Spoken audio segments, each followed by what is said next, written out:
என் பாதத்தில் பள்ளி கொள்ள உனக்கொரு அனுமதி தந்தேன்.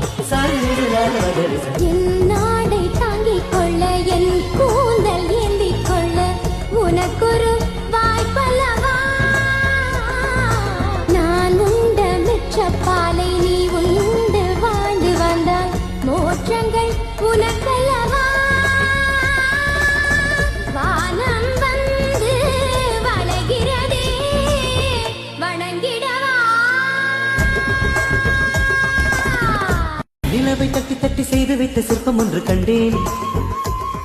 அதன் விழிகளில் வழிவது அமுதல்ல விஷம் என்று கண்டேன். அதன் நிழலையும் தொடுவது பழி என்று விலகிவிட்டேன்.